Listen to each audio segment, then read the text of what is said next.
Well, my name is Shinichiro Fujimori. I'm one of the session organizers, co-working with Jifern and Bill. And well, let me introduce briefly the aim of this session. So actually, I'd like to show this diagram, which was published in 2017, led by I forgot Rao. Sorry, sorry. Yes, and in this paper, they discussed about the future potential of the poverty studies and how our integrated assessment model can contribute to that field. And after that, spending a few years, we have new studies and emerging modeling techniques, and we now have, I think, many directions are covered. So let me briefly explain. So at that time, the state of the art is something like that, and the representation was poor in terms of poverty and income inequality dimensions. And they explore that we might be able to have multi-thresholds, multi-dimensional poverty and distributional impacts with inequality aversion and so on.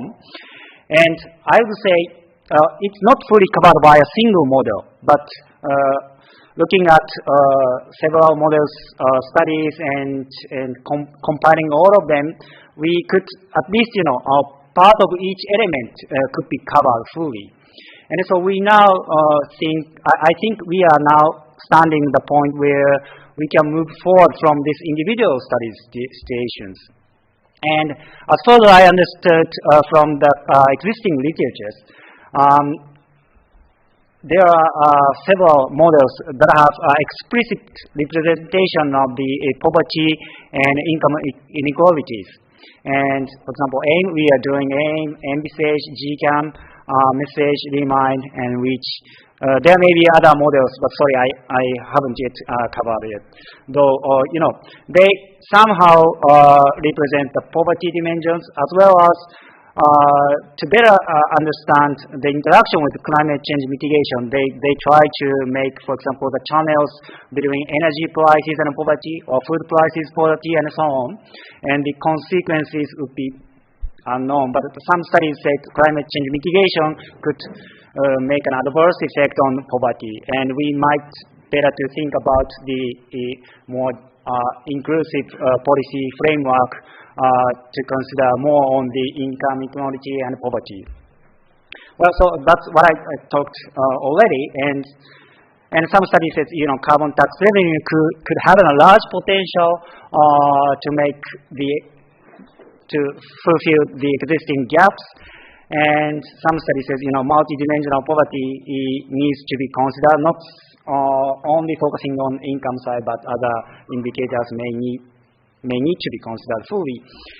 And yeah, so actually my personal objective of this session is to, first of all, exchanging the state-of-the-art knowledge regarding the poverty and income distribution in this climate research community, and discuss potential issues what you are now facing for each modeling teams, and we may want to discuss the future directions. And furthermore, if possible, I may want to have take this great opportunity to kick off the multi-model comparison of poverty or income distributional things. This is, I think, this is the first. This could be the first study for us to compare each other, and it will be very, very important landmarks for the future directions of this community. Well, so this is the introduction of this session, and we have many good existing studies and planned studies in the presentation. Therefore, I'm really looking forward to have the presenters here. So can we move on to individual presentations? Well, the first one is pre-recorded movie. Does it?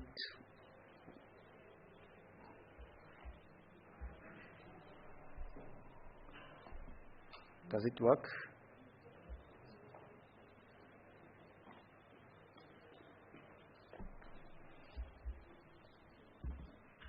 Do you need this? No, no. Do you need the video? Yeah. Yeah.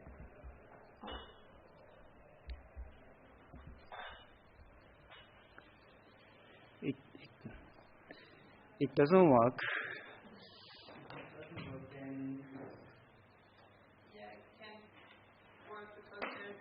Okay, right. So who is the second presenter? Johannes, are you a second presenter? Oh, okay, so I can make it work it out, but I need the video. Give me like 1 minute. I'm sorry. So let's take Johannes' presentation first. PDF? To adapt. Yeah, because it's Is this? Maybe no. No, No. it was the PDF. Is it here, or can I move it? Or can she start from there? It was on the USB? skills. Okay. Yes. Then let's maybe move.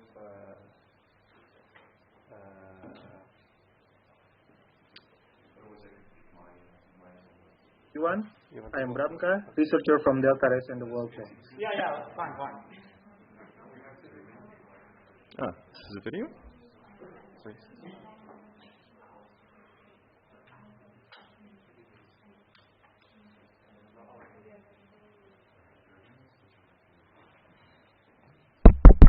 And in this occasion, I would like to present a preliminary.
So thanks everyone. Now it works. Okay, great.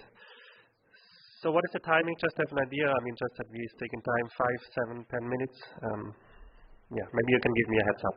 So a minute before, just so we. Yeah. Okay. Well, that's challenging. Okay, so yeah, thanks a lot. And my name is Johannes Emmerling from RFF CMCC in Milan. And indeed, as Shinichiro was introducing, so we have spent over the last 2 or 3 years trying to integrate both of our IAMs with kind of within country income distributions, because for many reasons, of course, that's very important in terms of research, but also in terms of policy, I think. And one model which we developed actually new is a kind of in one of the classes that you just showed, in the class of cost-benefit models, which is based on Nordhaus Dice model, which we calibrated at almost, let's say, country level with more than 50 countries or regions. And we did last year a paper where we looked at, in terms of cost-benefit, what does it imply, and basically find that, well, with updated damage functions, discount rates, inequality aversion, etc., we find, similar to other studies, that the Paris Agreement basically can pass the cost-benefit test in between 1.5 and 2 degrees is kind of optimal. Already there we found that there's a huge discrepancy across countries. So here we show the between country distribution of income, this kind of a histogram showing population weight by the end of the century, with and without climate impacts. And here we used the Berkeley et al. Nature impact function, and we saw that, well, there's this huge spread in impacts which can be positive and negative, leading potentially to a very wide dispersion in income and in countries, right? You see Canada, Russia, Finland, countries gaining a lot based on their estimates, whereas other countries, including India, Sub-Saharan Africa, are really being in kind of a poverty trap if these impacts were to materialize. Now, that study by Berkeley has since 2015, when it was published, also received quite some criticism. So in the future, we're using some even more updated damage functions which have not these kind of, let's say, very extreme impacts. But it has been published there and has been widely used. So here I will talk about very quickly just about how we implemented the income distribution within countries. And I think, well, we use this country level model because, of course, when you have a large region like, let's say, Latin America, of course, the additional income distribution captures both within and between country inequality. That's why we want to use this country level IM to be able to separate the two. We use a welfare function, maybe without going into detail, which is kind of an aggregated welfare from within countries, between countries, and then over time, with potentially different inequality aversion parameters and elasticities of how the different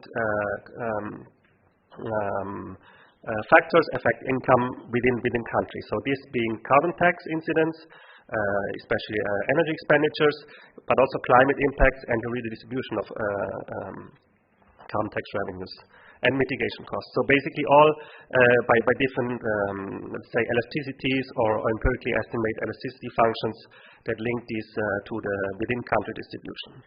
The whole model is based on deciles, so within each country we estimate historical data on deciles, and we have projections, which I will show in a minute how we construct them. We have, as said, we have damages. So we have a damage elasticity, and we are currently working on even better implementing it in an empirically estimated matter, similar to this kind of climate econometric literature, now at the decile level. And we have mitigation costs and carbon tax, and there has been a study last year by Budolfsen et al. Finding this meta-study of how the elasticity of basically mitigation and carbon mitigation costs is distributed for different levels of income, and there's this kind of defined this kind of slightly negative slope, and this is what we use for mitigation costs. And then we have 3 different redistribution schemes for carbon tax revenues, be it neutral on an equal per capita climate dividend case, or as an optimal variable, where basically the social planner optimizes redistribution of carbon revenues. Now we spent quite some time on data because, of course, that's quite challenging. So we had to combine for all countries deciles, and we take all historical data, trying to match the historical income inequality. As we know, I mean, someone like Branko Milanovic estimated the global income inequality is around 0.63 on the Gini as of recently, and we have to replicate this kind of historical statistics in terms of inequality globally and then also within regions. For modeling, now there is no distributional, let's say, projection of inequality in a baseline without climate change, apart from another great work by Narasimha, where he projected the Gini index for all these countries.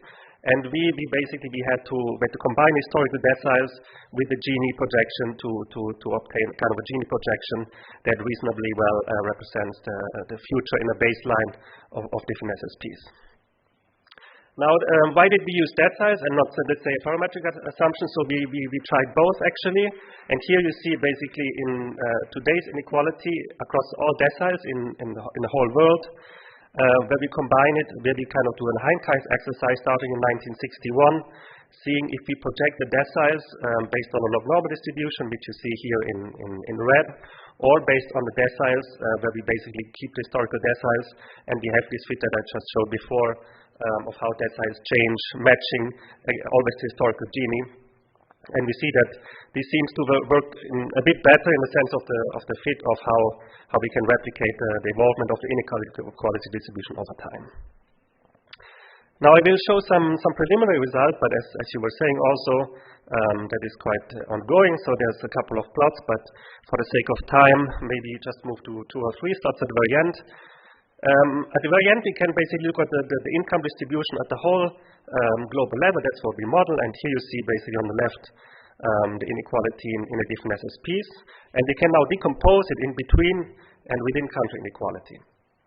And I think one striking feature is here that by combining the SSP projections, we get a large increase in within country inequality in almost all SSPs. Whereas between country inequality, well, there's some differences that we know already, but within country inequality seems to be really, it's nowhere decreasing basically, apart from SP5 a bit, but basically it's really the important drive of inequality. So, and there's some theory in economics also that explains that between country inequality is really, within country inequality is really the one that is quantitatively important.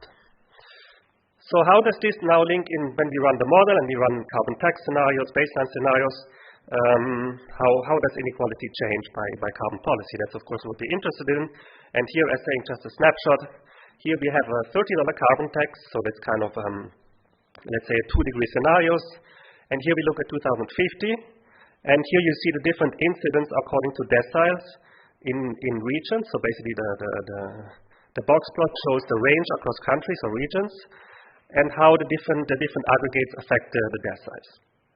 So you can see on the left, abatement is slightly regressive, so that the poorest deciles pays around, let's say, the income loss is around 1.2%, and this goes down to 0.7% for the richest deciles. But we also see for impacts, and this is based on a recent paper by Calcul and Vance, which has been improved upon previous climate econometric literature, that is even more regressive, so that the poorer households have let's say, over 2%, and this goes down to 0.5% for the highest decile. So basically the two impacts and climate policy effect have a regressive impact.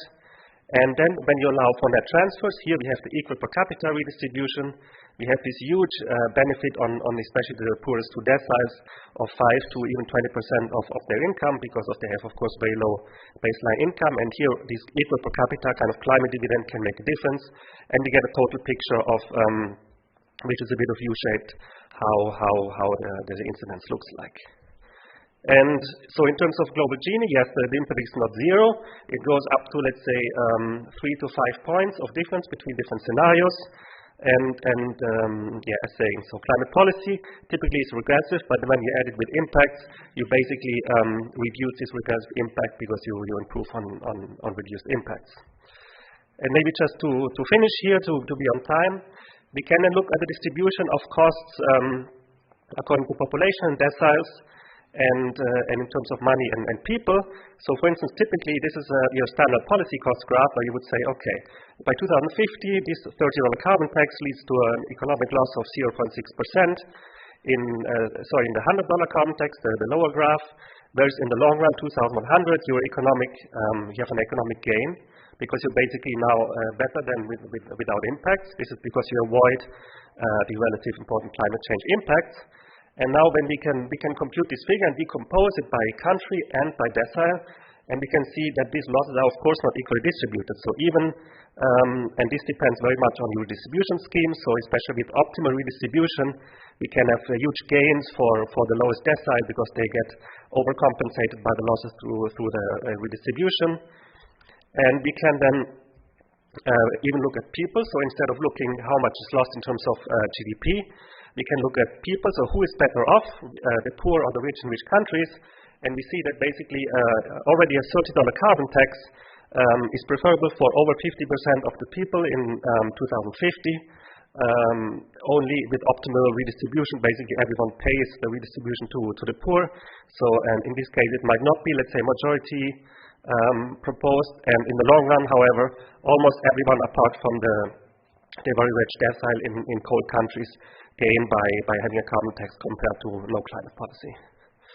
Yeah, with that, I am also working on now impact implementation by deciles, but I think for the sake of time, this just is showing to give a snapshot of how we implement the distribution. And as said, I think that within country inequality is really probably in the long run more important, and convergence leads to reduction in between country inequality. So we think, yeah, it's important to look at these distribution issues and especially policy implementations for redistribution schemes. Thank you. Thank you very much. Any clarification questions? You might be able to take one. Go ahead. Can you give her a microphone?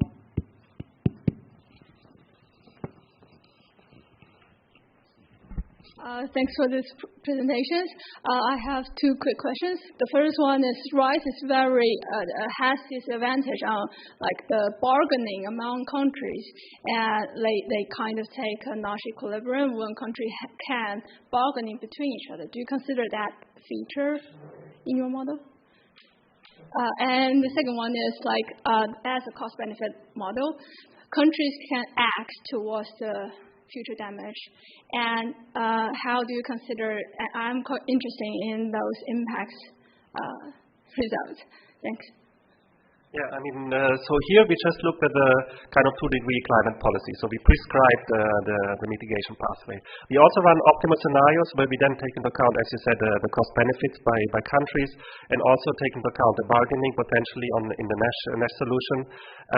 Yeah, but we think, yeah, here we wanted to focus on just a kind of IPCC scenario along with a standard 2-degree scenario. But we also have the optimal scenarios in which, yeah, people then can optimally act also on climate, on inequality. But yeah, the question is whether you should think of climate policy as a tool to address inequality. So that's, I think, a big political question, and also for research to whether we want to have it. We saw already in the optimal redistribution that you use money a lot to give money to the poor from the carbon revenues, and we see even an increase in emissions because you want to have more basically more taxed CO2 emissions. So we get some counterintuitive results. So I mean that's why. But yeah, it's important, and I can share also these results.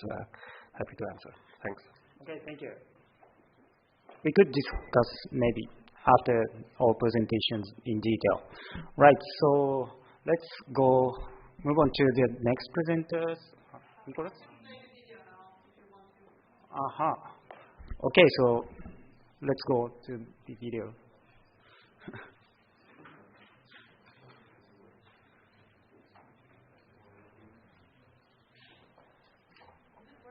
Good morning, everyone. I am Ramkai, researcher from Delta RES and the World Bank. And in this occasion, I would like to present a preliminary result of our study on climate change impacts on poverty and prosperity, the inequality of these impacts, and how better development can mitigate them. In our study, we employ the microsimulation methodology, and I would like to highlight 3 key characteristics of this methodology.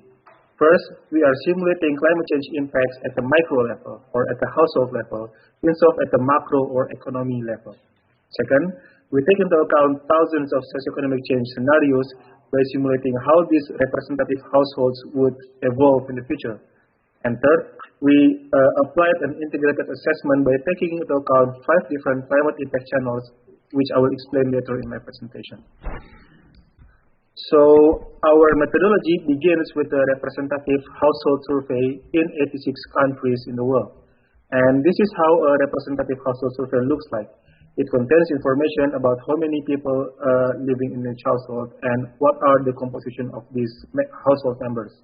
For example, here in the first household there are 5 people, and 2 of them are working in the service sector, 1 is working in manufacturing, and 1 is agriculture, and there is also 1 child.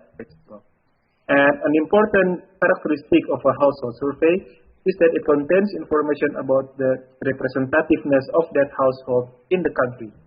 So, for example, here, the first household actually represents 10,000 different households or families in this particular country.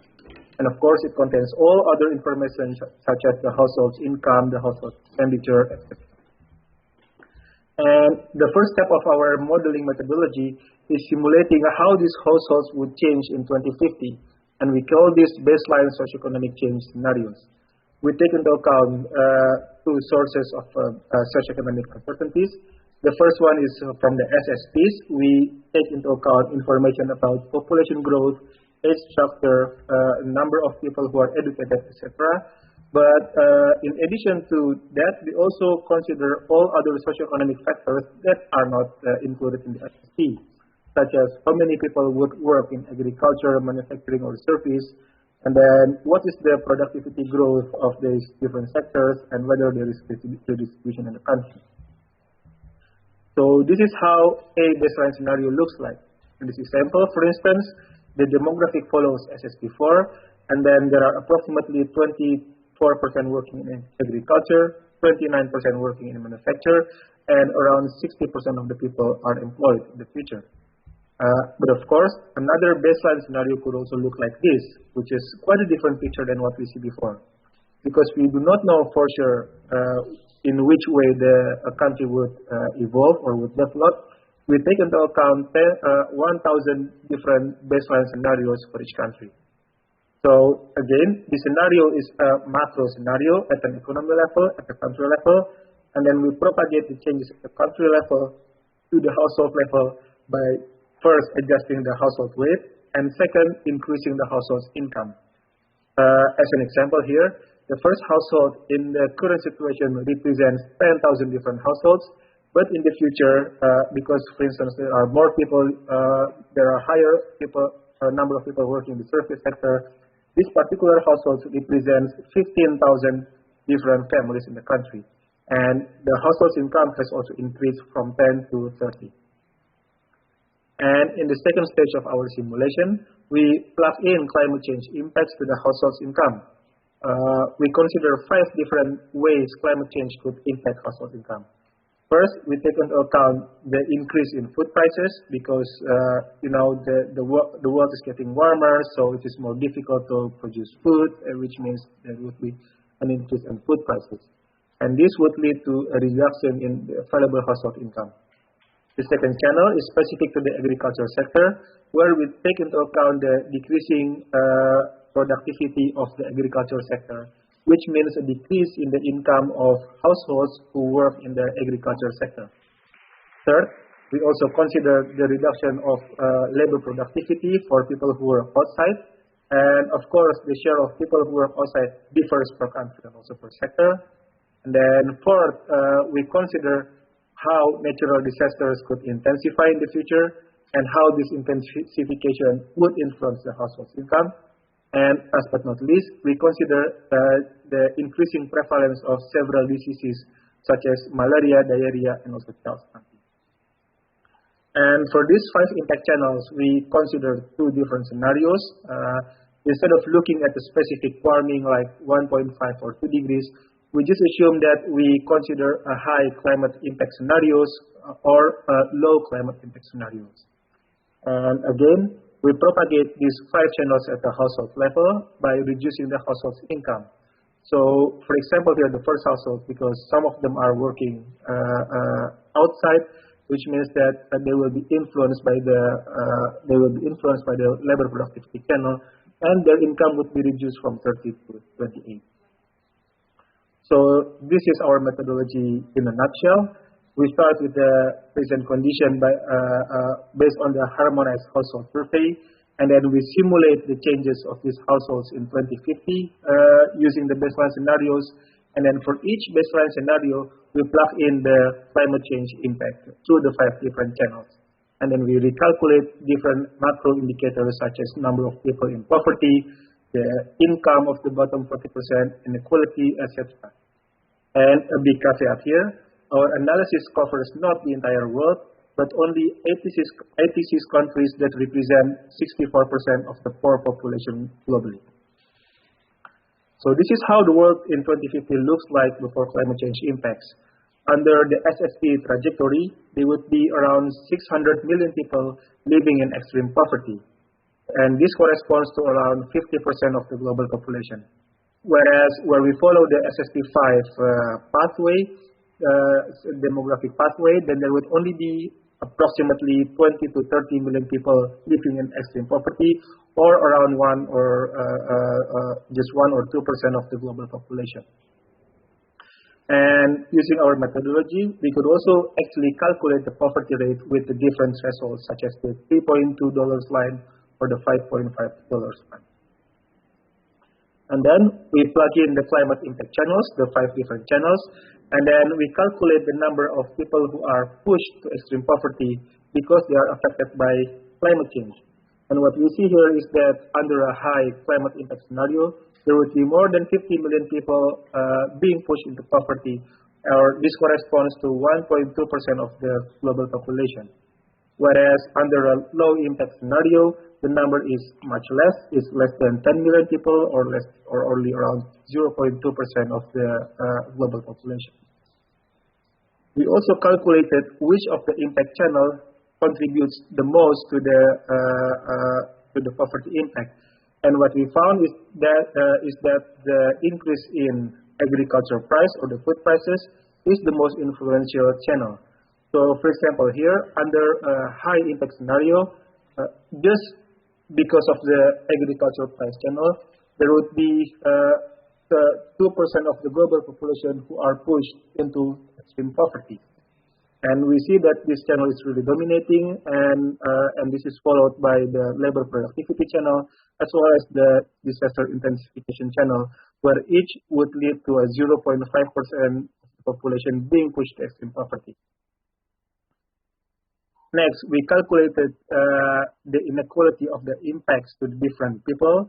And here what you see on the screen is the decrease in income of people with different income brackets. So D1 here corresponds to the 10% poorest population, whereas D10 is the 10% richest population.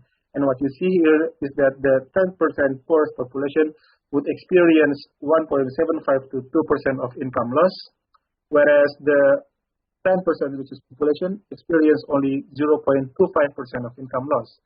Put differently, the 10% poorest people experience almost 8 times higher of income loss compared to the 10% richest. The numbers, of course, differ per countries, like here Indonesia, Papua New Guinea, and Zambia, but the overall trend is the same, where poorer people would experience higher impacts or higher income loss because of climate change.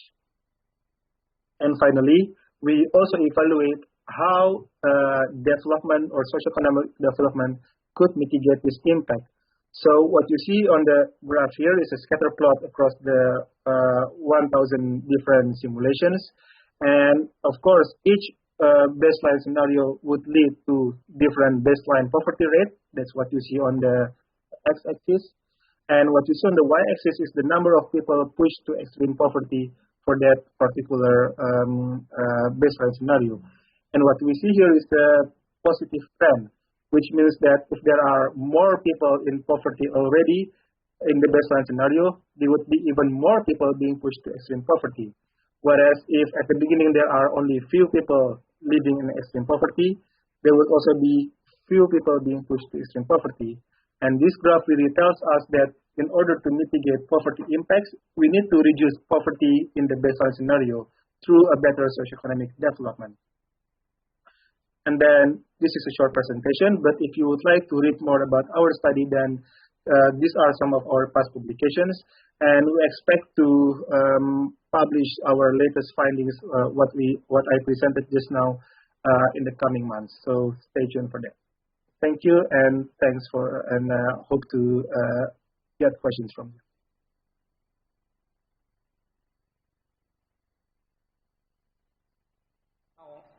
Online? Okay, so do you have any clarifications right now?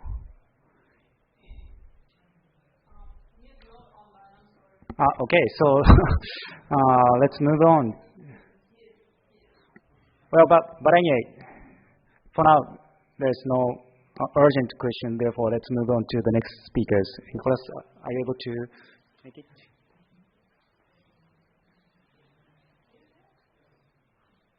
Okay. No, it's fine. It's fine. Can you move on to the next presentation? Is it okay?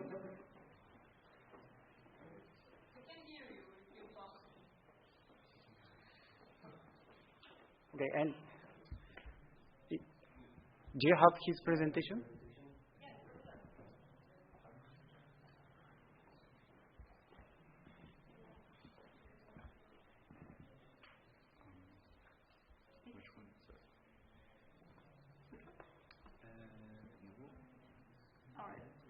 Can you put it now?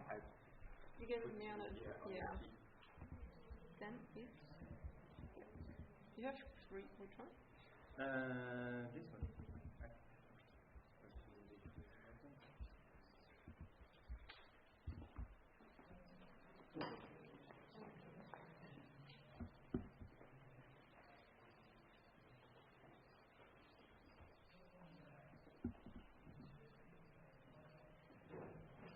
Perfect.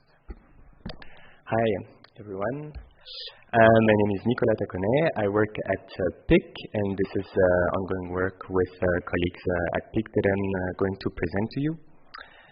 So, as you all know, we know what inequality of incomes what they have looked like and how they evolved in the past.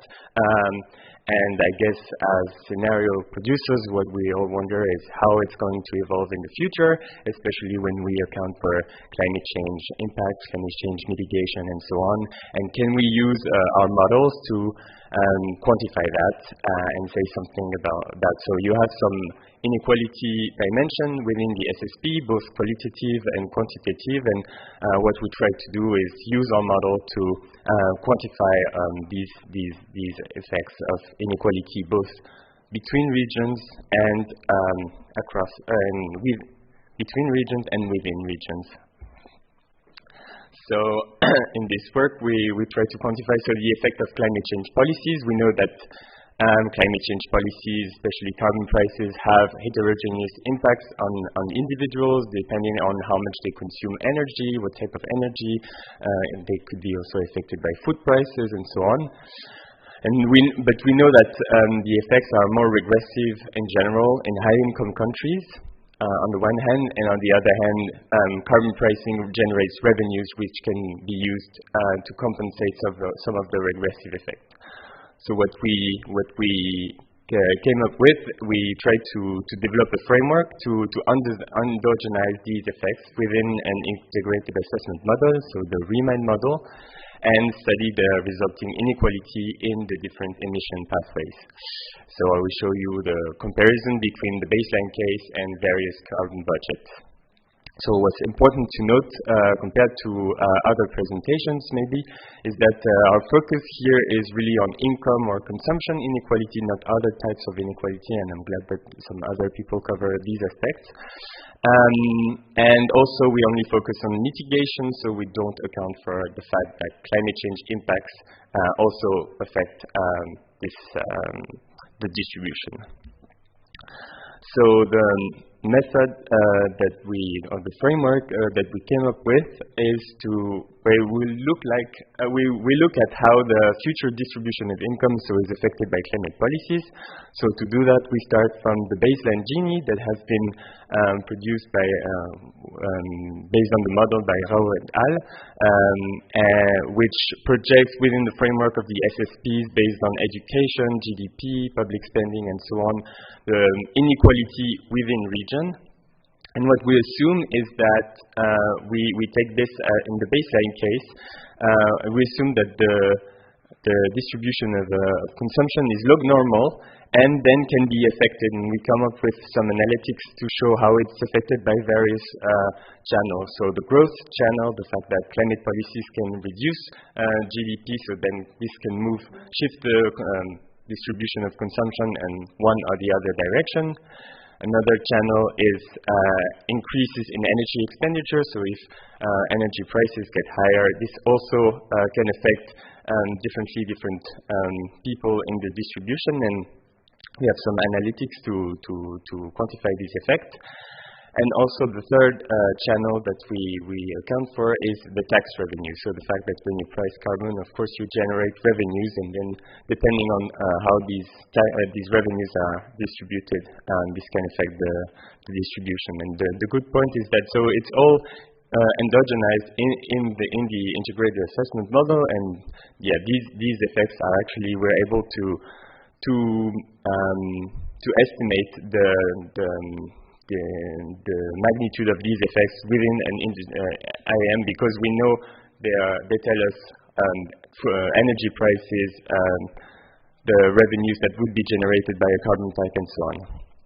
So when we do that and we look at the evolution of the Gini index in the future, in the different scenarios, so for different climate targets and for different ways to redistribute the revenues of the carbon prices, this is what it looks like. But so you see that the black line, the small black dotted line, is the baseline, and you see that actually the climate policies or the climate target can affect the pathway of the Gini.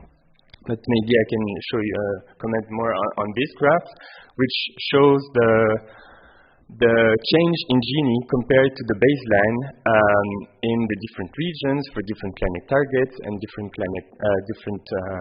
ways to redistribute the revenues. And what you can see is first the difference between the left and the right. So the effects is stronger mostly in the short run, while in the long run, the effect in the different climate targets is not so different, and is rather small. The second thing you can notice is the difference between the top and the bottom. So on the top part of the graph, you have the direct effect, which is the effect when we don't use the revenues to compensate the households, and you see then it leads to an increase in inequality. The increase is depends in the region, depending on the energy expenditure and so on, and the different regions. But so the effect is rather negative, or it leads to a decrease in inequality, increase in inequality. While on the bottom part of the graph, you see that this is compensated if you use all of the revenues that you generate to compensate the household. So then it leads to a net decrease in inequality. And then I don't know how many minutes. Maybe I can briefly say also we can. With this framework, we can look not only at Gini, but also other indices that may be also important to try to quantify the welfare, accounting not only on the level of consumption, but also how this consumption is distributed between the different people within the regions, and with the idea, of course, that an increase in €1 for rich people should lead to a less welfare increase than €1 for poor people.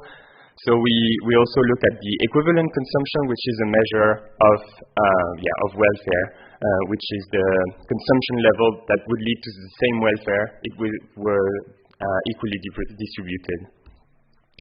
And then when we do that, we see that despite the fact that inequalities can be reduced with the transfers, so using actively the carbon taxes, still the welfare level is below the baseline. So it's important to take this into account. So although the inequality is lower, you are still at a lower level, and in terms of welfare, it's still you have less welfare in the climate ambitious scenarios.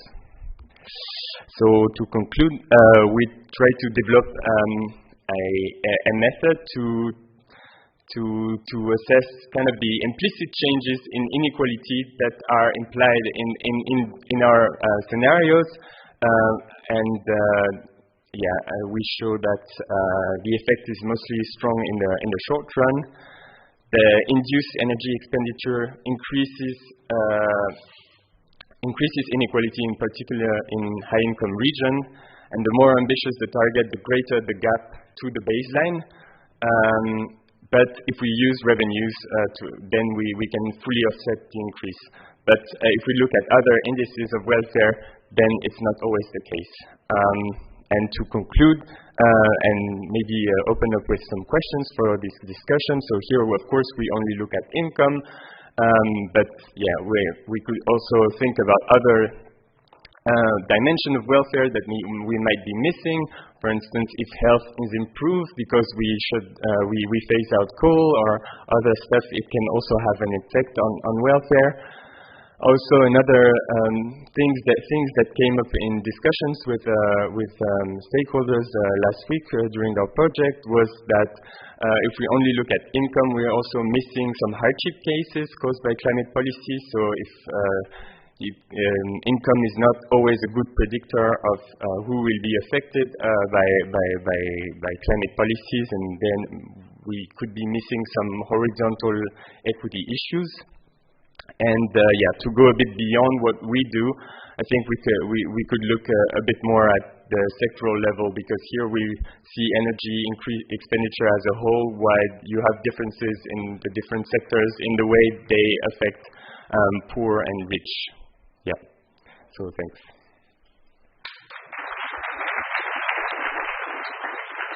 Thank you very much. Any questions? Go ahead. Thanks a lot, Nicolas, for the presentation. Just a quick clarification question regarding the last result that you have. Yeah. So from what I understand, so you have a reduction of the welfare, right? Which is driven by the GDP loss, right? Or yeah. So the GDP loss is not offset by the exactly the increasing utility linking to the transfers, right? Exactly. Okay. Exactly. So yeah. Just want to be sure that I. Yeah, that's exactly that. You have less inequality, but it's still at a lower level, and it means that in terms of welfare, it's not enough to compensate the welfare loss of the poorest. Yeah. And welfare side, you have energy price changes. Hmm? Right? Welfare side, you have energy price changes. Yeah. So not only GDP loss, but energy price increases drops the expenditure level, consumption. It drops, but the magnitude of the effect mostly comes from reduction in growth. Arnold, do you have? Yes, I have two suggestions for future research. Given that we have integrated assessment model, I think it is very frustrating to have such a strong conclusion that the more mitigation you do, the higher is the welfare loss when you have excluded climate impacts. I think this is very unsatisfying. So this needs to be integrated into the because we have an integrated assessment model. The second observation, I think this is very fundamental, is it's not only the level of mitigation that will have these impacts and differentiated impacts, but above all, how you mitigate it. I mean, when you go to extreme scenarios of super BECCS and DAC and all of this kind of stuff, the carbon price goes ballistic. If you go into a low demand scenario, then the carbon price is much more modest, and then the welfare impact will be different. So I would also encourage you to consider different pathways for a given level of mitigation to sort out these impacts. It should be relatively easy to do because these scenarios are available and you could emulate them very quickly. So thank you. Yeah, it's a very good remark, and it's what I meant when I think we're not using as much as we could from the sectoral insights that our models are providing, and also what they can tell us about policies, not just carbon pricing, but other types of policies. But at least carbon pricing, I think there's a good literature on the distributional effect. For other types of policies, not always clear what the distributional effect would be. But I agree that it's an important future research area. Next to that point, on the one hand, I fully agree with on the one hand, I fully agree also with your point on the low demand, but then there's also the question whether that comes for free. If you just assume low energy demand in your scenario, then the underlying assumption is basically that it comes for free. And I can see that happening for behavioral shift, but for things that are more on the efficiency side, you would also need corresponding investments. So I think that needs to be tracked as well. And that's maybe less obvious to do. Maybe we can discuss further later. It's really important issue, I guess. Right. So thank you very much. The next speaker is highlighted the differences in the Anish incomes for first. decile. Okay, all right.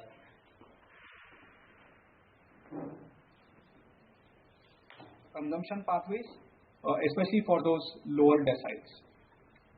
In summation, our PC-based model provides a better fit to the latest data on income distribution compared to the methods that are used in the literature. The method that we focused on for comparison was the Gini combined with the log normal functional form. In future years, our model projects higher levels of inequality compared to the Gini and the log normal. And this results in large differences in the annual incomes of the lower deciles, which will have important implications in consumption pathways. Our model is currently calibrated to project deciles, but can be recalibrated to produce different scales, such as the top 1% of income or the bottom 5% of income, etc. But this is also subject to the availability of good data. The current model is based on the Rao-et-al Gini coefficient and hence is consistent with the SSP inequality projections. We have also developed a consistent historical data set that represents a single income concept.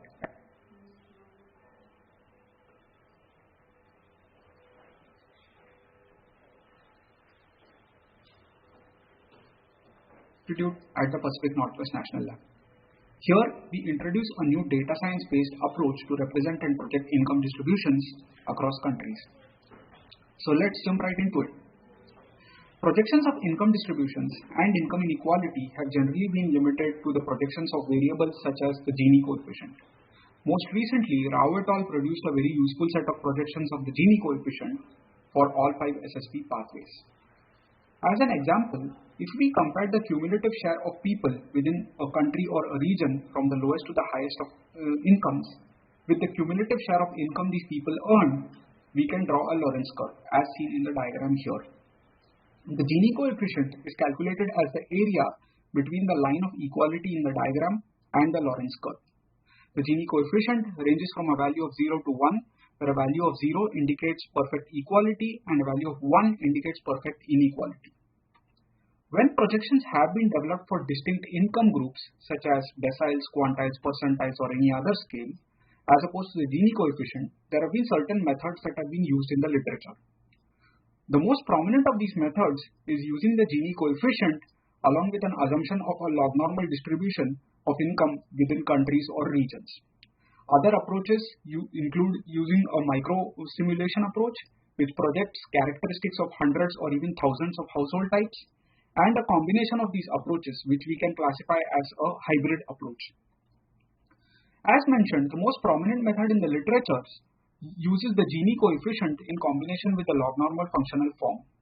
There are a number of reasons why this method is used, but one big advantage of this method is that it is easy to parameterize the log normal functional form just using 2 parameters, namely the Gini and the mean income.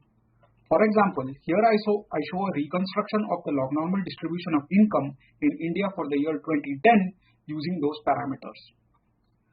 This approach has certain documented limitations. For example, it does not capture the tails of the distribution accurately, especially the upper ends of the distribution. Moreover, this method has never really been tested against the most recent data on income distributions. Alternatives have been proposed to address these limitations of the log normal distribution. These include using different distribution types, such as the variable distribution, or even using a hybrid approach, such as using a log normal distribution for the lower income groups, but using a Pareto distribution for the upper. But once again, none of these assumptions have been tested against the most recent data. We observed a gap in the literature here and thought we could add some value. Hence, we developed a more data-driven and a more data science-driven method to projecting income distributions. We believe that this might especially be beneficial to the multi-sector dynamics context. So let's talk about the data itself. Household survey data on income deciles are available from a number of sources such as the Luxembourg Income Study, the POSCAL tool that is maintained by the World Bank, the World Inequality Database, or the UNU Wider database. However, these data are subject to certain limitations, the most important of these limitations being the income concept. For example, each of these data sets represents a different income concept, such as net income versus consumption expenditure versus gross income. Previous studies have just used these income concepts very interchangeably, but we improved upon this in this study by generating a consistent data set of income deciles across countries which all represent the same income concept, which is net income. We chose net income as the income concept because it is the most similar to GDP per capita, which is a variable that is either used by or projected by various multi-sector dynamics models. Here we show the income distributions historically for 151 countries for 10 deciles from 1967 to 2015. At this point of time, I'd like to introduce our projections approach, which makes use of a principal component analysis. Let's once again begin with the data itself.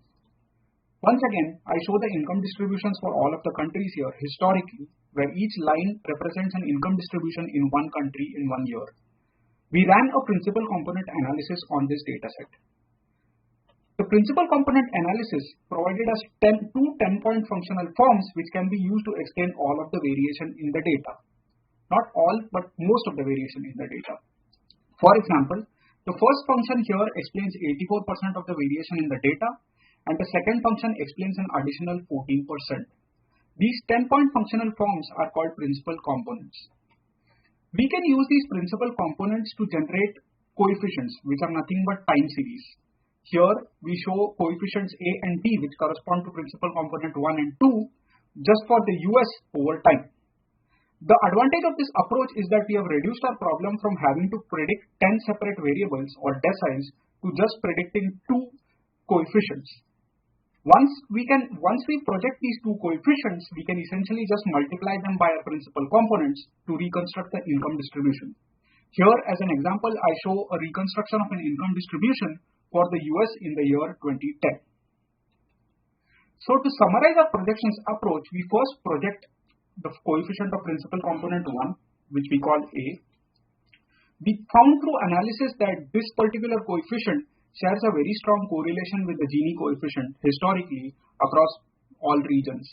Therefore, it can directly be projected using the Gini coefficient. As mentioned, Rao et al. Have already produced a projection set of the Gini coefficient for the 5 SSPs. We intend to use that here. This also has the advantage of our first set of projections being consistent with the SSP pathways. We project the coefficient of the second principal component, or B, using the labor share of GDP and an autoregressive model which makes use of inequality in the previous time step. Once we project A and B, we simply multiply them by the 10-point functional forms, namely PC1 and PC2, to get back the income distribution in any country in any future year. So a key question is, does this method add value over the existing methods in the literature? To examine this, we first verified the fit to the data. So here we show the predicted shares using our PCA-based approach and the actual shares. Each dot here is a country year observation. The gray dots represent the fit for the PC model. And we show the fit for all 10 deciles separately. We also compared this fit to a similar fit for the Gini with the log normal, which are the orange dots. We find that the PC-based model generally provides a better fit compared to the Gini and the log normal based approach. In particular, if we look at D10, we see that the Gini combined with the log normal based approach creates a consistent underestimate, which is corrected by the PC-based model. So we've discussed our projections model in detail and the validations of the projections model, but what do our actual projections look like? So as mentioned, our model is driven by the Rao et al. Gini coefficients, which in turn are driven by total factor productivity, educational attainment, and a number of other factors. We show here the income distributions for 2 countries for 3 SSPs, namely 2, 4, and 5 in the year 2050. As we can see, there is significant variation in the income distributions not just between countries but also within the same country for the different SSPs.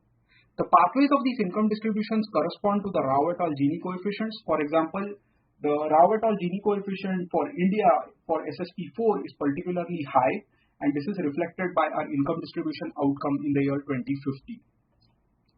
We also examined differences in the shares between the two models. So here we show the difference in the income shares between the PC-based model and the Gini and the log normal-based model for all 10 deciles.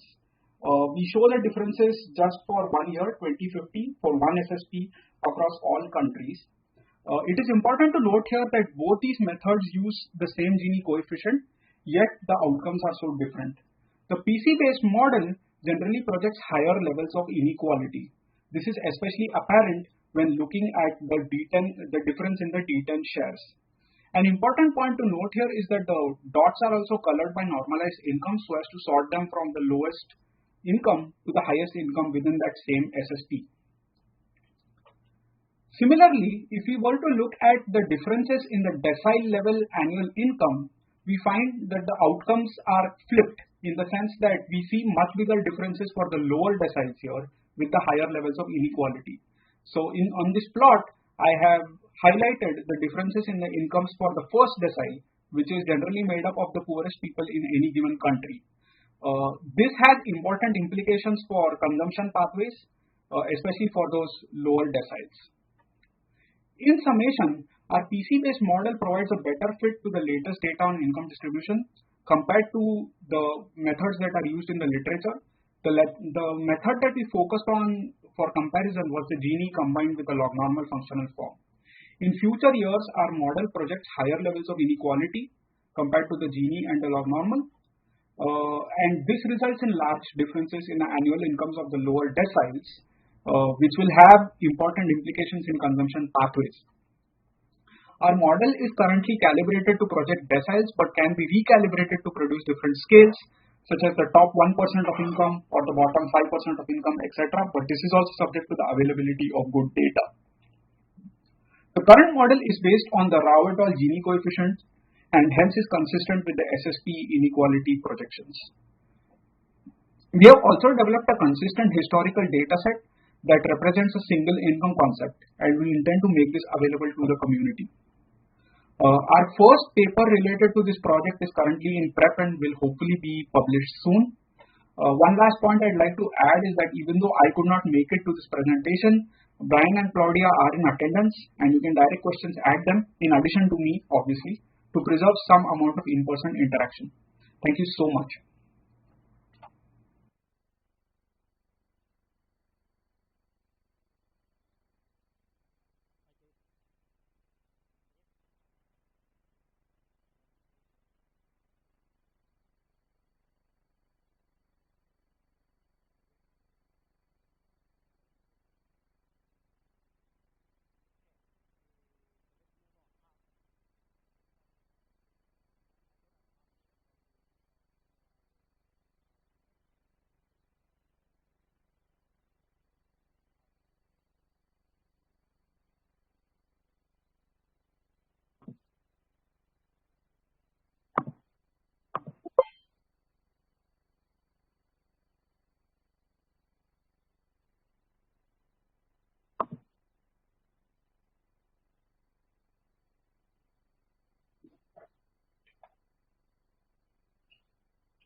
I come from the energy side and wonder both about multidimensional.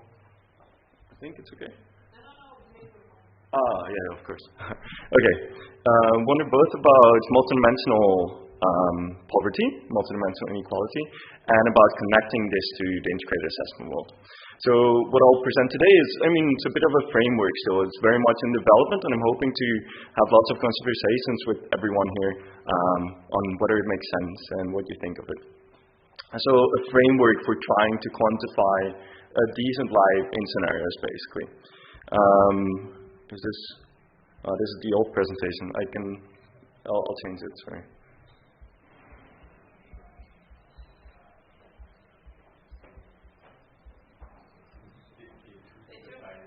day 2. Okay. This is one of the three you gave me? Yeah. All right. So like this, yeah. Okay, this the one. Yeah, so what's the problem? There is no robust and multi-model basic implementation, right, of multidimensional poverty and integrated assessment models. And I think this is a real problem. In the IPCC report on mitigation, we had this struggle that we basically cannot really quantify any form of equity alongside current IM scenarios. So I think we have two tasks as a modeling community. On the one hand, we need to do a better job at modeling it ourselves and make scenarios that do both development alongside climate mitigation and bring them together and understand this interaction much more from a global modeling perspective. On the other side, we also need to understand the current literature better.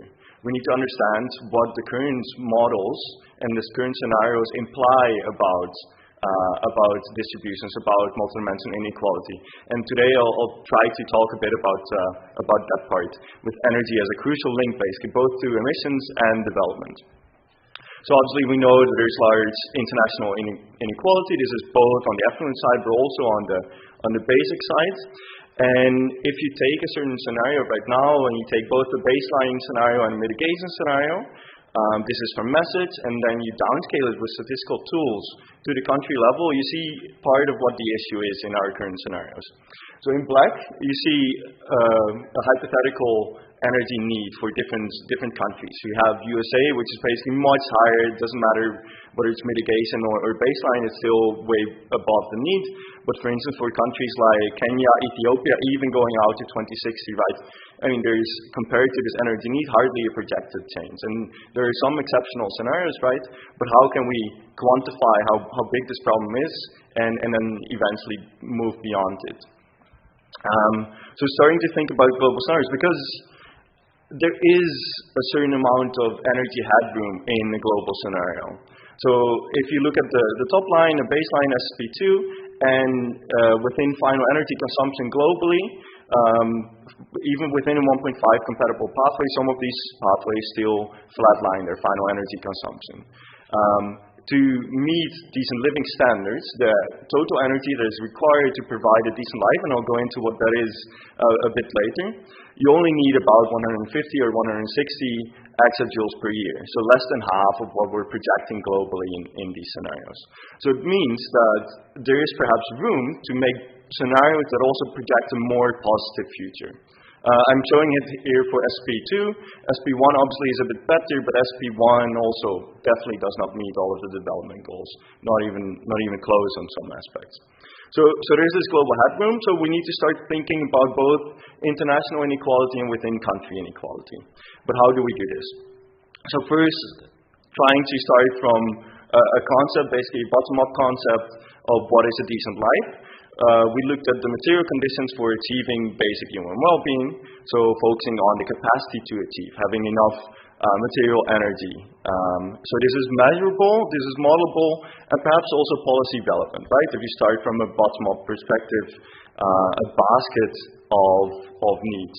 So going across shelter, nutrition, health and hygiene, socialization, mobility, trying to specify a threshold up to which you need this for a decent life, and if you go higher than this, perhaps it doesn't contribute to well-being that much anymore. And you can do using MRO tables or LCA analysis, life cycle analysis, or sometimes a simulation model. You can try to quantify how much energy you need on a household level, but also on a societal, more community and societal level. So the electricity lines that need to be provided, etc. So embodied energy, basically. So we first then looked at what the poverty looks like across all of these different dimensions across the world. And I mean, we all know that inequality is huge, especially in sub-Saharan Africa and South Asia. And then we started looking at, as I was saying, basically using some ecological economics methods to try to quantify how much energy you need for this. So it's both indirect and direct energy that you need for this, right? So you need to think about both how much energy it costs to build new stuff if you want to eradicate poverty, if you want to lift everyone out of these multidimensional deprivations, And this, in terms of a first quantification, basically using current technologies, costs about 750 exajoules in total if you want to eradicate poverty, let's say, by 2040. If you would spread it out, indeed, until 2040, that means that it's less than 3% of the current energy use that you would spend on this. Just to set the scene here. In terms of operating this, so if you're at that point in 2040 or 2050, as I was saying, about 150, 160 exajoule for this basket of services. It's a bit of a minimum because it doesn't include everything, right? So there are services that are not captured in that table that I was showing right now. But still, it's less than half of what is currently consumed. So it gives an indication. There is also regional differences that we take into account. So the global north, basically the energy for for decent living is higher, mainly because of inefficient transport systems and also to some extent more heating, which is dominant over cooling. But then, as I promised, thinking about national scenarios, since Johannes said this is what we really want to focus on here. So developed a tool, and I'll go into methods at the end. But first, a conceptual picture. So if you have a mitigation scenario, again, first downscaled to the national level. You see here, for instance, for Brazil, that the mitigation, the final energy per capita consumption, total, basically flatlines. But it's still higher than the decent living energy threshold, even if you would assume in the gray line some technological improvements that lower the energy need for the same services. And if you then project energy inequality along that pathway, you can see that an estimate with a Gini and a log normal distribution shows that quite a lot of people have an energy consumption way below the decent living energy threshold for Brazil. If you then compare that also to, for instance, a no climate policy scenario, you see indeed that there's this risk, right, of mitigation pushing more people into energy poverty. This may depend regionally, but in this scenario, which is a very naive mitigation scenario, it shows that risk. But not only mitigation is important, also climate impacts are important, right? So we have different technological improvements might lower, for instance, this decent living energy threshold, but if you have more cooling need, it might be increased again. But at the same time, it might also have a lower heating need.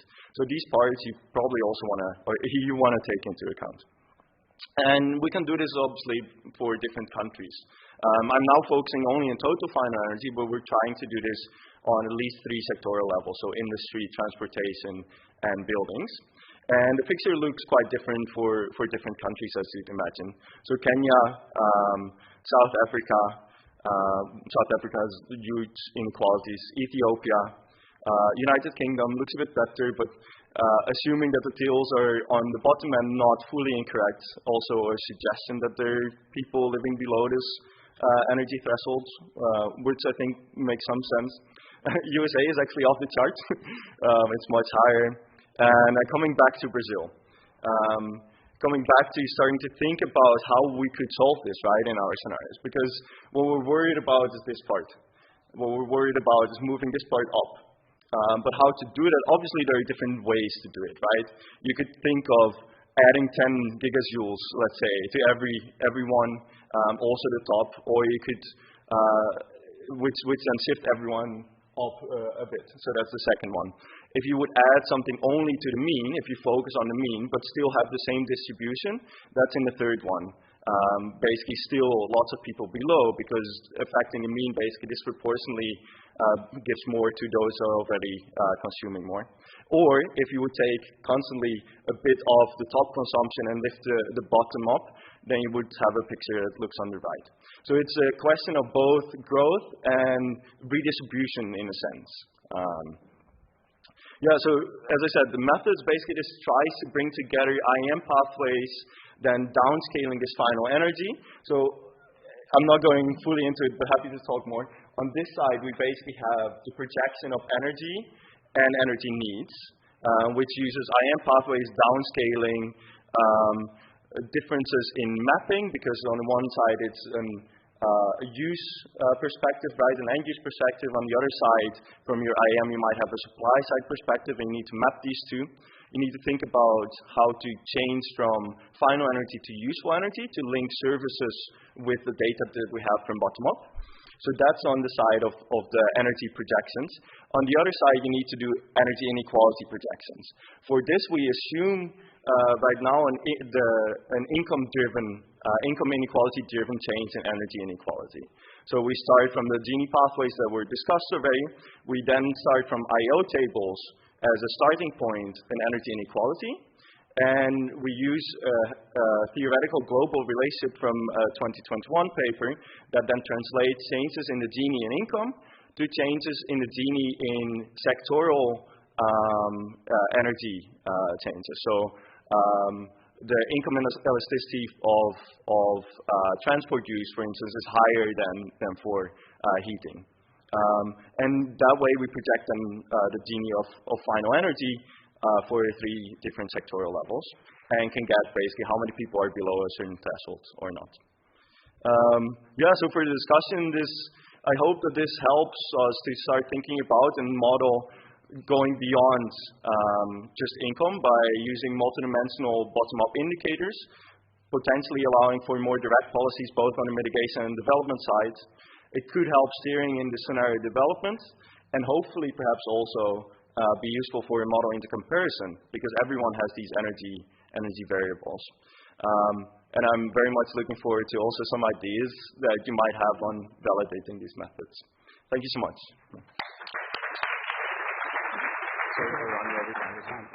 Any clarification questions? Go ahead, please. Do you have a microphone?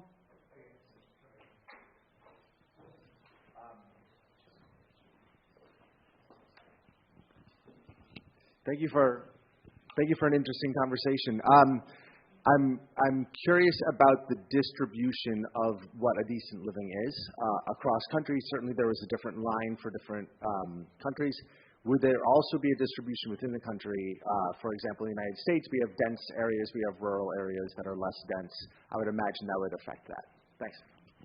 Yeah, definitely. So our calculations, the bottom-up calculations, do take into account urban and rural differences, but not much more than that. That's basically it. And the issue is if you then want to take that information, because urban-rural it can be difficult, especially if you think about transport. Just urban-rural separation is basically not enough. You need to know where in the city you're living to know how much transport you might need. But also then combining that with what you have in the integrated assessment model, you basically lose some detail because you need to go to the level of aggregation that both can do. So there it becomes a bit more difficult. But there are differences. We try to take them into account in the bottom-up calculation. At least urban-rural, and it would be great if there's more data and more time to also do it across other socioeconomic groups. But this is what we have now. Yeah, thanks. Okay. And one more.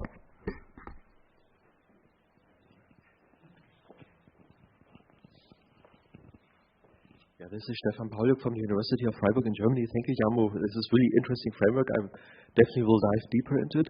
I have a clarification question on the IO table. You said it's a source of income inequality historic. Could you please explain this? Thank you. No, so I meant as a source of energy inequality. So the IO tables basically some have energy consumption per sector by different income groups. So you have 4 or 5 income groups. From that, basically, you can construct an energy inequality index. Okay.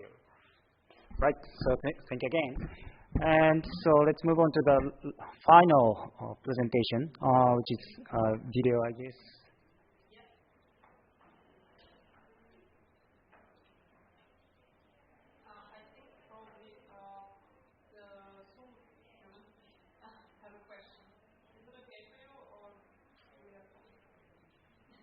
No, go ahead.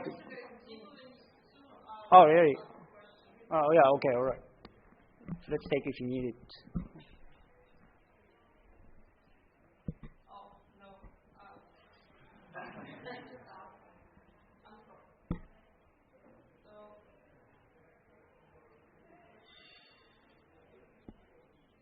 The Department of Environmental Engineering, Kyoto University. I will be presenting one of our recent works that assess the poverty and equity implication on national climate change mitigation policies in line with the Paris Agreement. Climate policies have complex impacts and significant trade-offs with multiple SDGs, including those related to poverty and equity.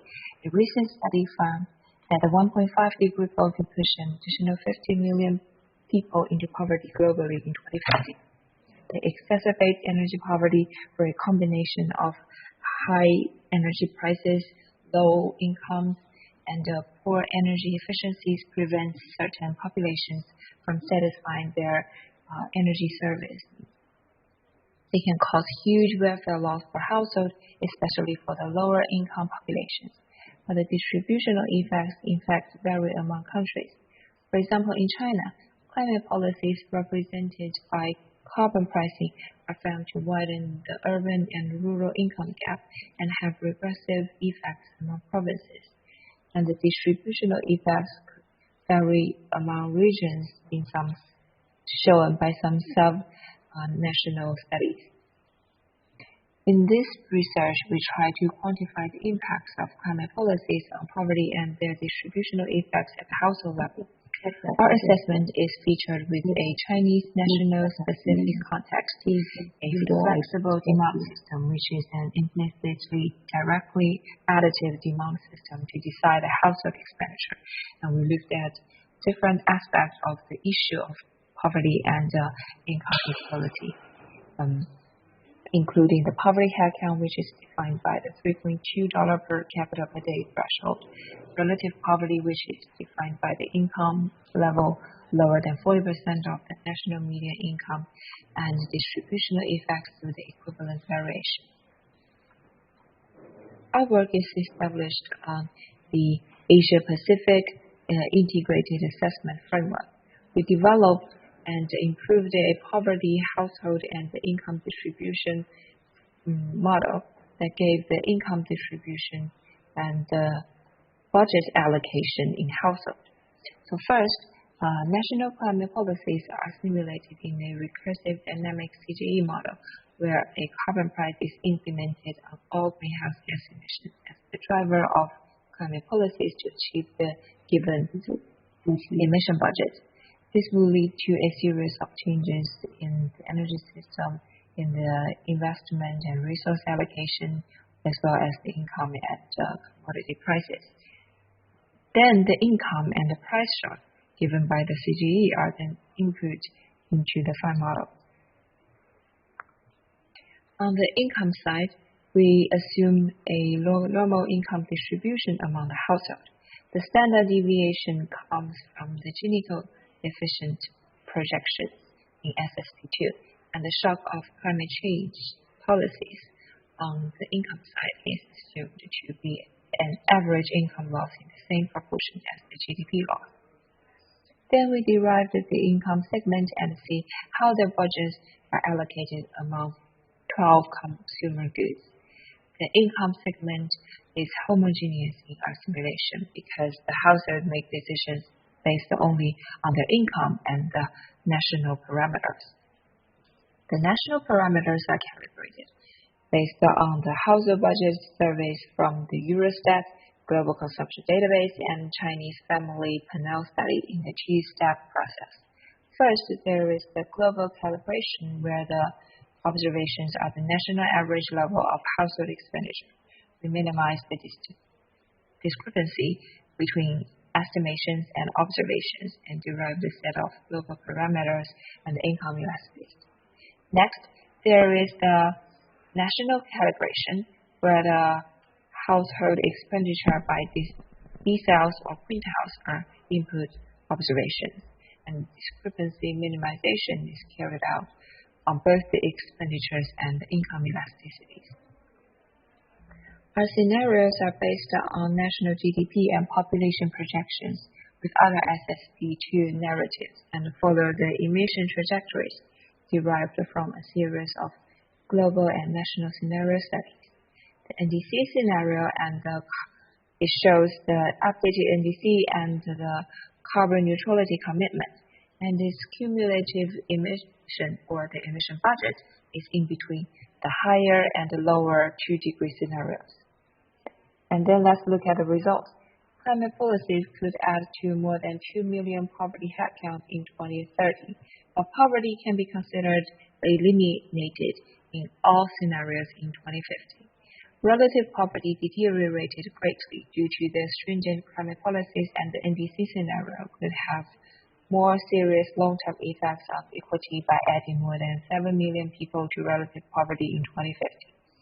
Looking at the distributional effects, we see the lower income households suffer more welfare loss by climate policies in China, and the impacts grow more and more regressive in the long term, especially in the NDC scenario.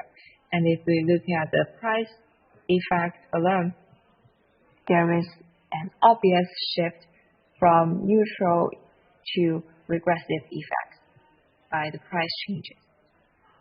And then we decompose the impacts on poverty headcount and see that income loss was the main factor controlling the delay in poverty alleviation, contributing to an average of nearly 72% of the additional poverty headcount in 2030. But the price effect becomes more prominent in the long term, but because of the limited overall effect, it is not so important compared to the income loss, I think. And then we decompose the welfare change by goods and services. By doing this, we can identify how the impacts of climate policies are distributed among income segments and the sectors that are more concerned with equity. So regressive effects can be conveyed by food consumption. Progressive effects can be observed in furnishing and household equipment. Then the residential energy use demonstrated large neutral effects. And comparing the scenarios, we see that although the 50% reduction and the NDC scenarios are similar in emission budget, the latter, or the NDC scenario, causes more long-term damages and more concerns about food security. We tested the model sensitivity to the model assumptions and the household data sets for model calibration. For the model assumptions, we tested the sensitivity to the shape of income distribution by adopting different Gini coefficient projections from SSP1 to SSP3. And we see that the poverty and relative projections are largely dependent on how the income distribution are estimated, but the distributional effects are less sensitive to the shape of the income distribution function. Then we tested the household budget database for expenditure model calibration. The major difference between the input into the GCD projection and the input into the PHI projection is that the household consumption database used in the PHI projection showed larger proportion of food expenditure and a more constant proportion of energy expenditure across income brackets. This time, the poverty projection seems to be robust, while the welfare change in the NDC scenario in 2050 and the price effects varied greatly, indicating the important role of household decisions on their budgets and consumption in how the impacts of climate policies are conveyed to the household. We also assess the fitness of different distribution functions to the household database. There are three candidates: the log normal distribution, gamma distribution, and C-Mandela distribution. They were chosen because their parameters are more explicitly related to the Gini coefficient and will thusly facilitate the future projection. Overall, the gamma distribution and the C-Mandela distribution fits well with the household data, but the Gini coefficient derived from the log normal distribution coincides better with that from the World Development Index by the World Bank.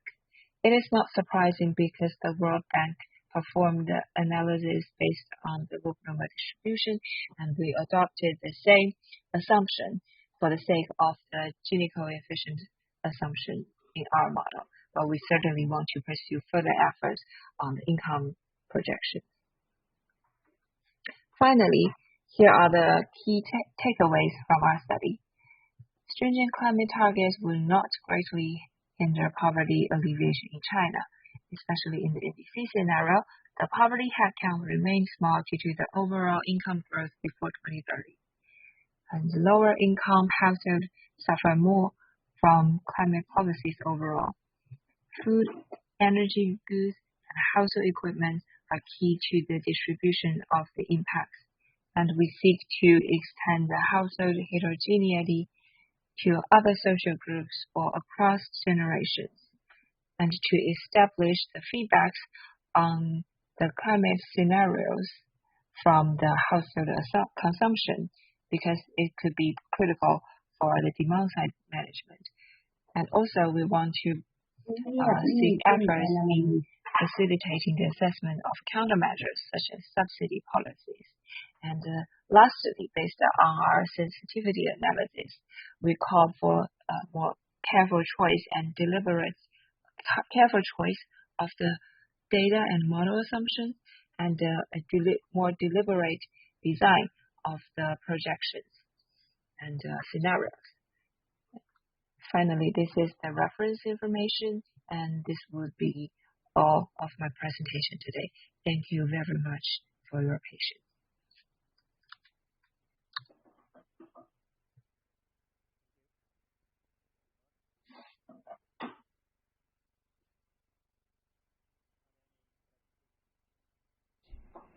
She's online, and I can also answer. If you.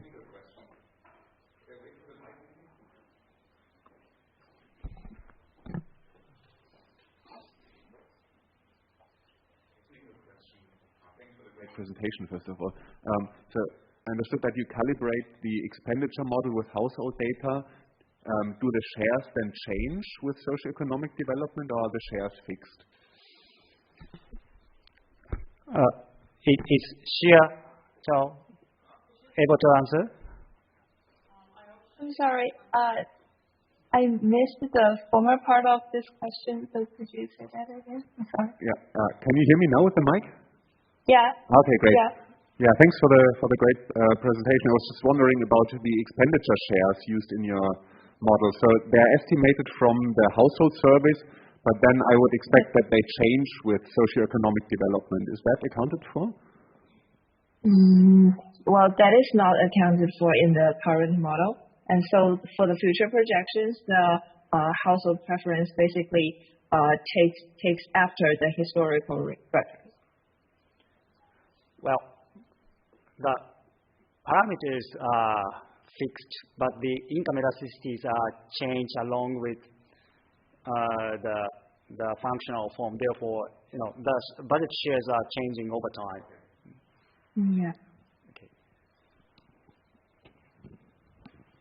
But the underlying parameters deciding the consumer's preferences are the parameter is fixed, but the income elasticity is fixed. All right, go ahead. Thanks for the great presentation. Just want to have a clarification question. So you didn't do any redistribution of the revenues from the carbon tax, or you did something about them? No, that is not considered in the current study, but we are pursuing further efforts on that. Thank you. And Johannes? Yeah, thanks. Two very short questions. So the first one, did you compare these results with the model without the modeling the income distribution? Because there's the question of a rebound effect, or let's say by having taken account or not income distribution, does it affect emissions and energy demand in total at aggregate level? And the second question, I saw, your equivalent variation income, and the effect was like 10 to 15%, if did I read it correctly. It seemed like a very large economic cost at the macro level of the NDC or the net zero strategy for China. So I hope, I don't know, maybe I did a wrong read there, but what is the macro level, the simple without distribution, the macro effect? Yes, so thank you very much for the question. I could not fully understand your first question, but I can answer for your second one. The weather loss is quite large, and it is due to the extremely, or maybe a little bit unrealistic high level of carbon price in the NDC scenario, especially after 2030. And this kind of huge loss is also observed in the macro economic level, and that is an innate result given from our CGE model. So on that sense, it is consistent in our household modeling and the CGE model. Okay, right. Well, let's move on to the discussions. Jim, do you have?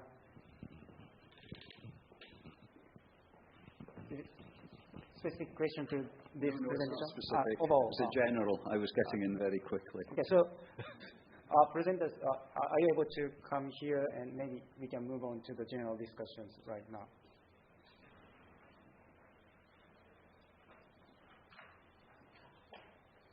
Go ahead, please. Yeah, okay, I can go. People can think while they're walking. Okay. Yeah, it's actually a question that cuts across, I think, about 3 of the presentations, and it picks up on a point that Arnulf made about the choice of policy instrument for mitigation may have about as big an effect as the level of ambition. And I note that several of the papers have used carbon pricing as the instrument. But if you look out at what people are doing practically in the household sector, this is not the instrument of choice. It tends to be regulations, standards, building codes and things like that. And in fact, some of the measures that may need to be taken may be intramarginal and would cost rather less than the marginal cost set by a carbon tax. So I wonder if you could just do a little bit of speculation about what that might imply for the results, because it would tend to suggest that the income effects, that the effects would be less than that implied by models assuming a carbon pricing approach. Okay, thank you very much. Can you answer? Any reactions? Anything is okay? Microphone. Only one microphone is available now? Okay.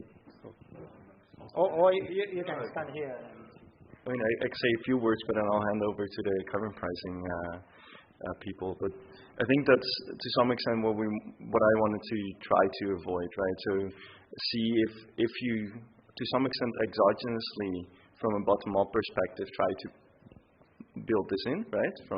Which is also what Arnulf's approach at some point with the low energy demand study was, right? So trying to get some of these standards exogenously. Within the model, though, right? I mean, a message or VMount and some others are just constrained to using the carbon price variable, and so they're limited. So yeah, we need to find ways of trying to get that in. And then, so outside, right? And then figure out how this relates to poverty. I think it's a huge task to try to read the literature more on poverty eradication development policies, right? The development policies that you actually care about, and then seeing how we can integrate some of these. I honestly don't have a good answer yet. I take the point, and now because I don't have a good answer, I hand over to the other 2. Any reactions? Maybe quickly on that. I think it's a very, very important point, and depends very much on the model, right? I mean, I think you need, of course, the sectoral model, but you also need then matching that with a kind of distributional. I mean, here we've shown. I mean, there was a lot of work on adding the distribution on the matching it, for instance, to like building stocks and even the behavioral part, which I mean, there's a session on behavior. I mean, the behavioral part, I think there's also a lot of correlation with the distribution in many dimensions, education, income, and others. And yeah, so I mean, I agree that's the way forward. I think it's just too challenging. At least I don't see effective models that can combine the distribution, the behavioral reaction, and then also the different sectoral models. But it would be great to see. It would be interesting to see whether that's overestimated or not, because I think especially behavioral challenges in the distributional issue are also highly regressive somehow in some way. But yeah, very important. May I answer to Jim's question as well? So if you remember, during the last presentation for our Chinese study, and we made a decomposition analysis, what factors caused the additional poverty headcount. And it turned out that income and price changes are almost half and half. And if we could implement some regulation and energy standard like that without making explicit carbon pricing, we still have an income losses. 50% are remained. And so the next question is how we can mitigate the income loss. And the part of the answer may be making a low energy demand world, but as beyond answer to Arnold's questions, I think there might be some costs. It could induce income losses. And so I don't have an answer yet, but we might need to investigate that more in details. Okay, do you have reactions? Sonali, you're first. Sorry, no, I just wanted to also try to respond to the question because I think it's a very important question. And I think expecting the IAMs to answer it all is not the way to think about it, in fact. And I think the way IAMs are trying to think about it now is to have these standalone demand-side models that are getting all this detail in there in terms of like building codes and building standards, or on transport, mobility shifts to shared mobility or electric vehicles. So having these standalone, more detailed sectoral or demand side or behavioral models, but then having them linked to the IAMs so that we have those feedbacks somehow being captured. Okay, and you're just adding my piece of speculation. I think also non-carbon pricing policies have a price and have distributional effects. So say building regulations makes buildings more expensive, and I think for every other thing you can come up probably with a shadow price, and in many cases that might be higher than the carbon price. And the advantage of carbon price is that you have the revenues that you can use for redistribution, which things like regulations or standards that don't have. So I think it's a very complex question, and just one additional piece here. Thank you. All right, Rob. Thanks. Yeah, I wanted to throw in another dimension. I've seen very little of this type of analysis that investigates the effects of the speed with which you introduce your policies on the distribution outcomes. And when I talk to policymakers, it's very often they're scared of ramping up carbon prices because of the short-term effects on poor households. And I think your type of models are perfectly suitable to do sensitivity analysis on how quickly do you implement your policies and what does that then mean for the distributional effects. So let's ask my question simple. Why is there not much more literature on that out there? Any answer?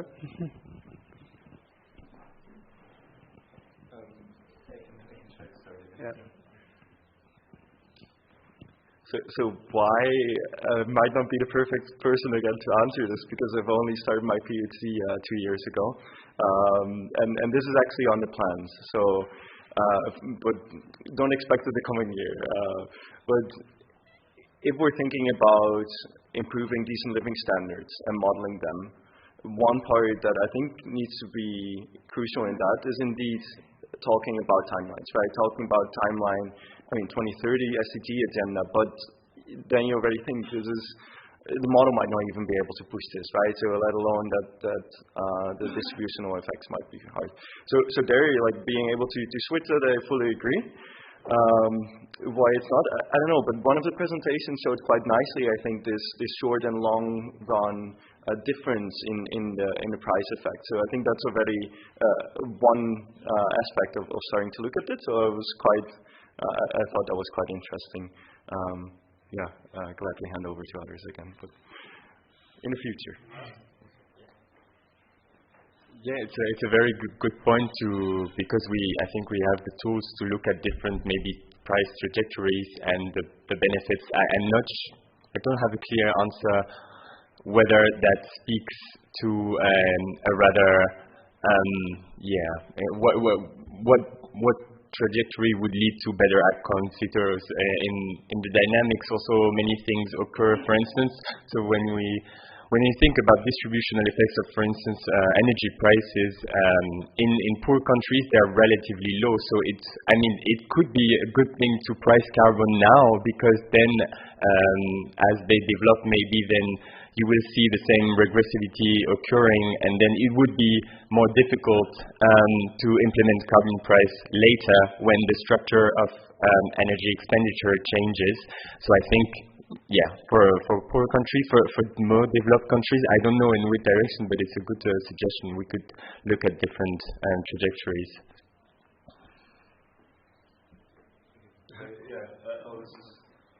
I was just thinking of that. Indeed, we have now scenarios that to some extent do this. I mean, obviously there is already the 1.5 and 2 degrees, which to some extent is basically also how fast do you go, but in a different way. The engage scenario set, basically either having which does a lot of scenario runs. Some are full century budget runs. The other ones are basically going to net zero and not going net negative CO2. There is also a very clear timing in whether you do early action basically versus late action with overshoot. So I think that would actually be a scenario set that perhaps could be used for some of this analysis. I just thought of that. I want to have one more point on this, and I think this is a link to the just transition literature and discussion which is going on, which I find, speaking to some of the different meetings and audience, they're very this separate groups. So there's one kind of labor union based, focusing on workers, and the other one on distribution. But of course, here the time, the just transition is really on now, right, on the very near future, whereas we look a bit more towards the future. And indeed, we looked also at the timing, and you see the effect quite soon. And it's a good point to look at 2020, 2025, because you see these effects very early, and we can just make this more and more visible. I mean, we have done the analysis, so it's a good suggestion, maybe also for a comparison.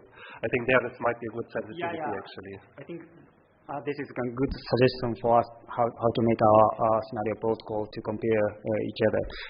Let me answer one more. So this distributional effect might have been a conventional research area for CG, in particular for short-term shocks and so on. But for this integrated assessment communities, this is, I think, very new for us. And first studies relatively looking at the long-term effect, but definitely the short-term effect would also be an interest for us. And so, let's do it. If it's a good research question.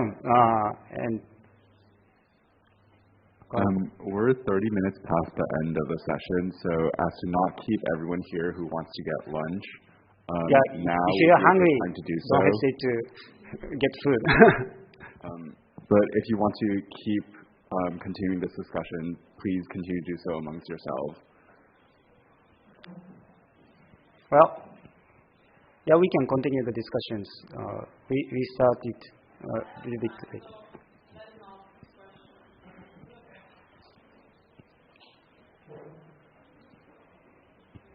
It's just a quick one more on the impact side, calculation of climate analytics. Maybe to Johannes and maybe to others who also looked into the impact side of things. I'm just wondering, in terms of when we look at those, we tend to apply, kind of a median warming outcome, whereas in particular, if we looked at the country level, we might see, quite a range of different warming rates that would be affected by natural variability, overlaid on top, and we do have a non-linear response of the outcome towards actually the emergence of a temperature signal. And I'm just wondering, if you do see a scope of kind of introducing this more actually non-linear nature of climate impacts into such a model. I'm not saying disruptive. I mean, in reality, we would have extreme events that kind of cause, kind of disruptions and development trajectories, which are very difficult to capture. But maybe try to capture a bit more of the climate uncertainty in terms of impact emergence could be useful to get a broader perspective. And I wonder if you had a feel for that, how this would affect your results.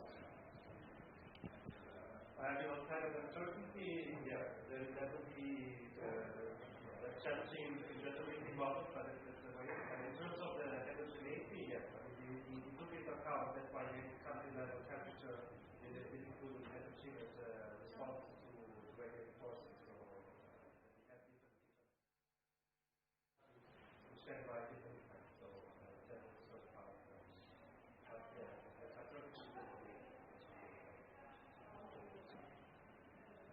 Okay, right.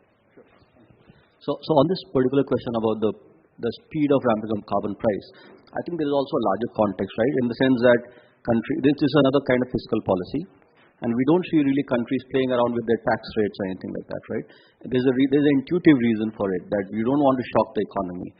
And it's something very similar for the carbon price. It's a different instrument, but it's in the larger context that there's a long historical experience that many policymakers would have about not really doing things very fast just to ensure there's no shock to the economy. So even if the models, let's say the models do this analysis and go to a policymaker and tell them, well, make the carbon price in like 3 years from $10 to $50, the question is, would we be able to convince them, right? So what are the other things we need to do to really understand this sort of just communicating about, the speed of ramping up, because there's a larger historical experience with these kind of things. Okay. Right. Thank you. Any reactions? Okay.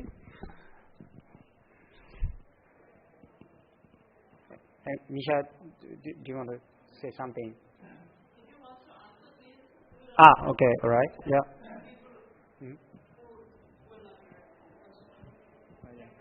Yeah. Thanks for the very interesting presentations. I was wondering, I know that some of these IEMs, they've done lots of studies on the impact of a rise in food prices because of climate change on undernourishment and so on. And I guess this also runs through income, right? So food prices, particularly in poor countries, have a huge impact on income. And I think the second presenter from Nicholas, I think you incorporated energy prices.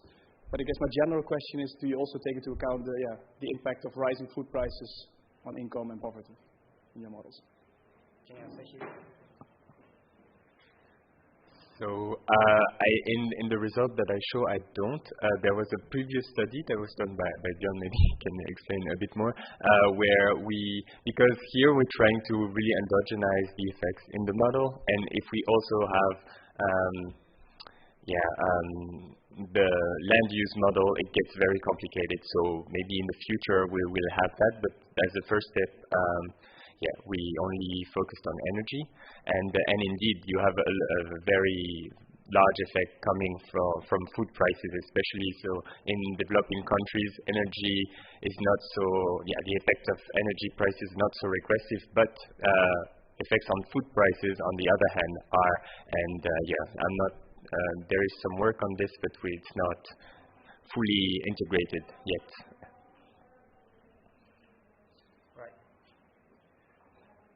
I think, maybe summarizing this session as well. So I think we have seen several approaches to represent the poverty and income inequality, and we don't have a perfect model which takes into account energy price, food price change, income changes with climate change impacts, blah, blah, blah, blah. So some models include parts of that, but we may be able to communicate each other and what has been done and what's missing. And if we identify it's easy to implement in other model, then we can do immediately, and we would have a better studies maybe comparing each other.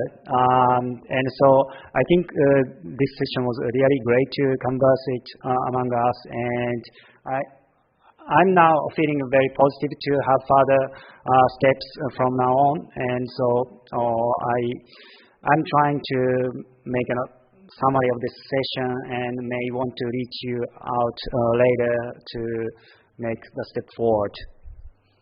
Thank you very much for contribution to this session.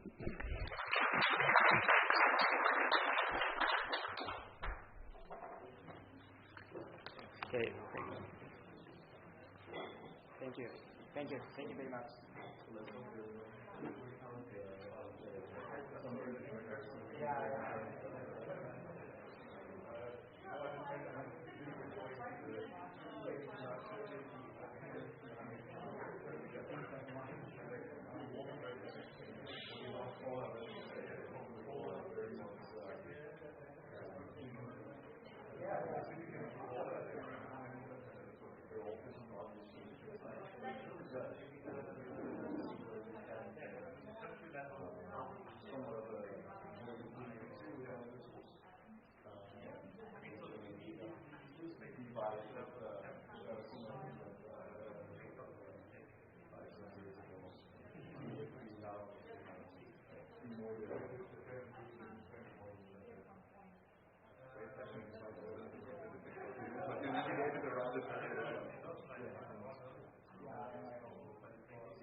module or one of the modules that is now pricing or in your types of other models.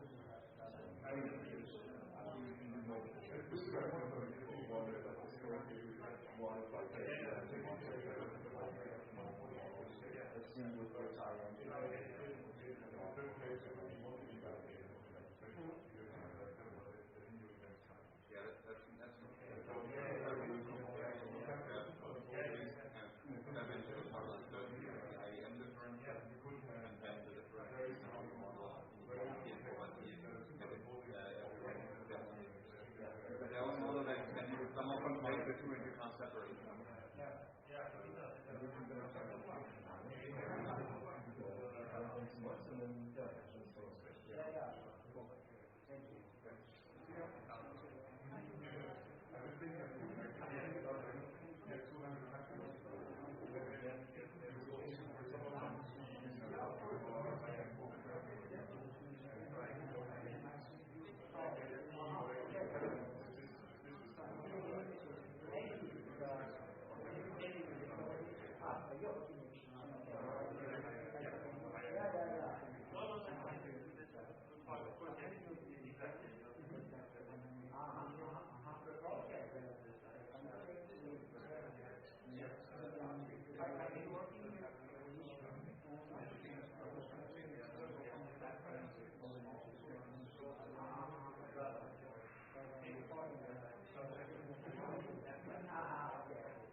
It was very, very stressful. Normally we have like 1 or 2 hours to take care of everything, and then once the storm hits you,